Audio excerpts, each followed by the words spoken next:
Okay, let's clean this mess up a little bit.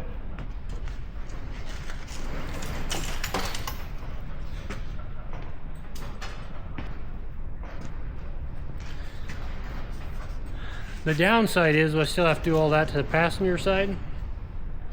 The plus side is the driver's side is the one that is like keen to the secret that I've been keeping. So just stick with me for a second.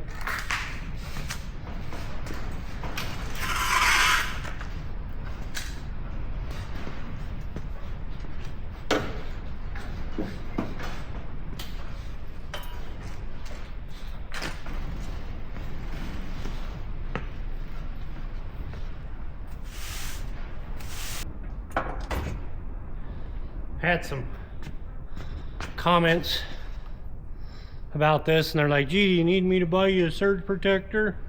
You know who you are. I don't need a surge protector. What's gonna surge? Surge protectors are for like lightning strikes or something that goes wrong with the power grid, that you get a big flush of juice into your house that makes it through the transformer that would damage your computer or something. I just need additional plug-ins at the end of my extension cord.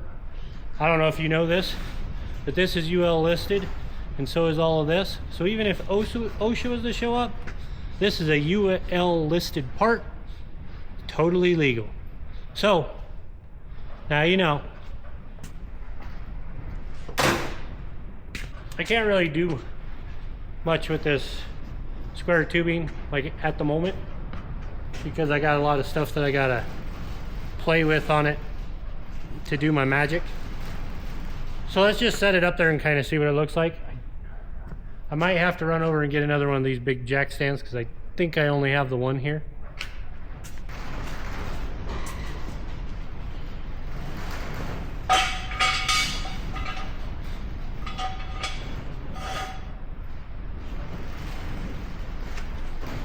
Yeah, that's not gonna cut it. That's as high as that one will go. I'll go grab another one.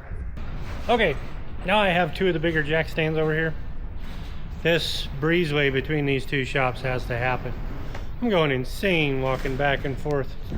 Spend more time walking than I do working. Maybe when the weather warms up and if I have some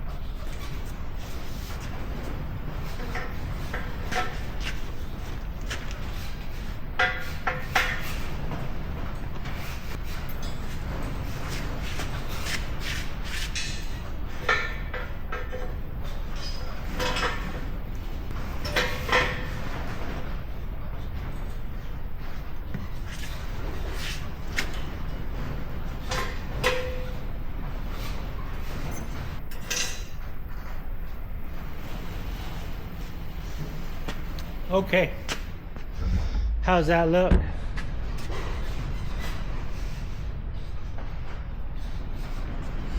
As you saw, it isn't up against there tight. I have a fix for this. I don't know how you would do it. Would you stick a jack under there and try to pick that up and tighten up that gap? It's not a bad idea.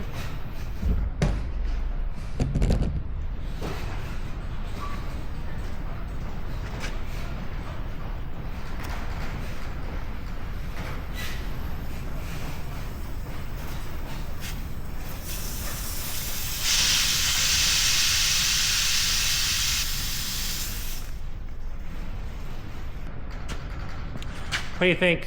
Is that how you would have done it? My grandpa told a story of a guy that was highly educated, right? And there was another guy that just worked at a shop, and he wasn't educated. He'd been in the service. He came home and he was just living a quiet life and working at the shop. This highly educated guy, he was driving a semi for whatever reason. It's just a story. He had a combine on a low boy, and he went to go under the interstate and he wedged this combine into the overpassing interstate, right? So he's wedged in there, and he hit it hard enough that he couldn't back out of it. So he thought about it and everything, and he decided the way to do it would be to let all the air out of the tires on the back of the semi and on the trailer and lower that combine down to where he could drive underneath the interstate. So that's what he did. He stuck rocks and stuff under the valve caps and sat there and waited, and it slowly came down. And when the rims were just all but touching the ground, there was just enough room on the top of that combine to go under the interstate. So he pulls out from under the interstate, and he's sitting there looking at his truck, and he knows that there's a town just a few miles ahead. And so he fires his truck up and he drives his rig over to this shop on the outskirts of this little town. He goes in and he tells them what happened, and he said, well, we'll send this guy out, you know, he'll have a look at it. Turns out that he had to replace 8 tires on the semi because he'd ruined them, and 8 tires on his lowboy because he had ruined them. While the shop guy, the mechanic, is putting new tires on his rig and it's costing him thousands of dollars. The guy says, yeah, but you know, I didn't call anybody, I got this done. You know, all it's gonna do is cost me some tires. The mechanic just kind of shakes his head, yep. And the guy with the big rig, he was like, well, what would you have done? You know, could you have thought of anything smarter than that? And the mechanic says, look, I'm just a mechanic, but I would have let the air out of the combine tires. Oh. That's a good one. I love that story. My grandpa had a ton of stories. I'll share some more with you sometime, but I really like that one. And when I need to lower that out like that, I think about it, and instead of putting air in the semi tires, let some out of the combine tires. You know what I'm saying?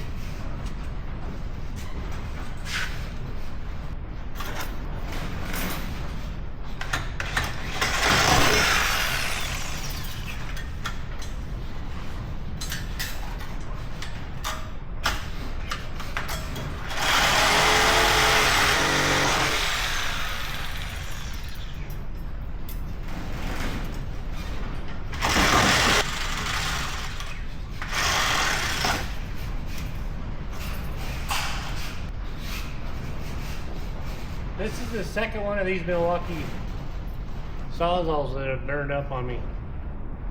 First one just came apart inside and quit moving the blade. This one here is going to burn up.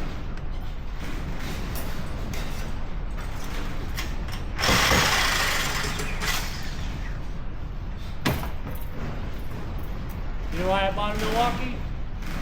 Because I thought that you got what you paid for.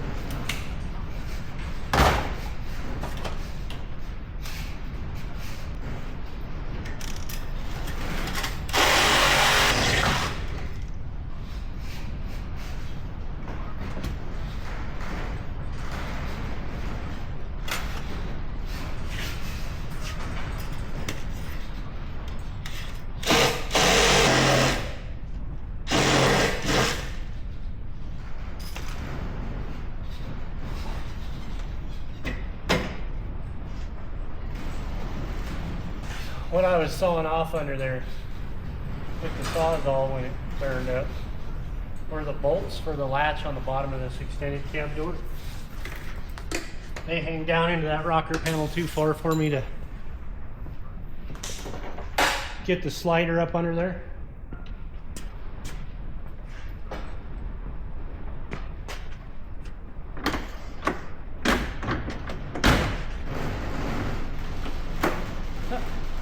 Just like OEM.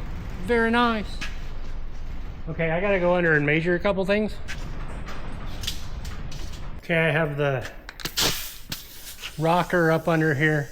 I cut the tabs out, welded them on. So now I'm gonna clean the paint off so that when I get that up on there, if I like it, I can weld it in. And then we can worry about tying the tabs that I built into the frame and the cab so that we solid mount the cab.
Okay, that's where it's gonna live.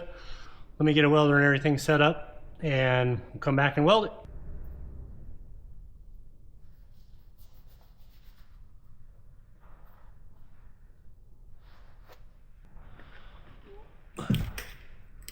Okay, I'm gonna turn the welder on so it's gonna get noisy. Well, let's get this rocker welded in.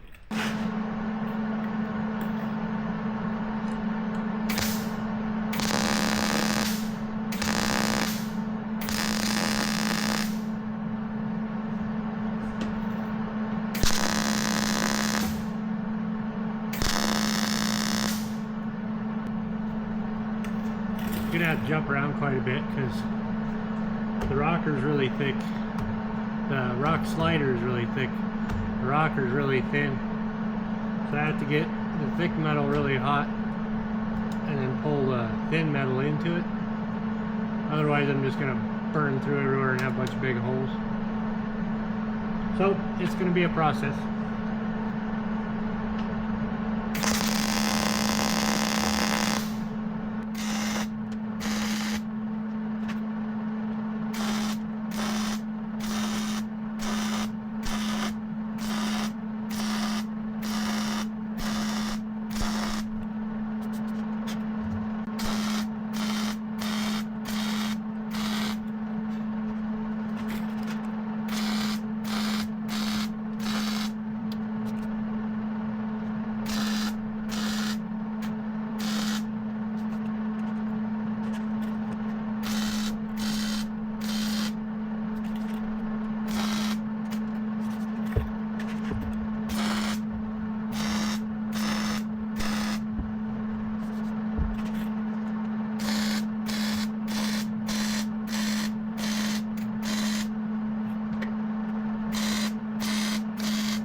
Now I gotta go underneath. Yeah, I'm not gonna take a camera under there, so more of the same, just in a different location.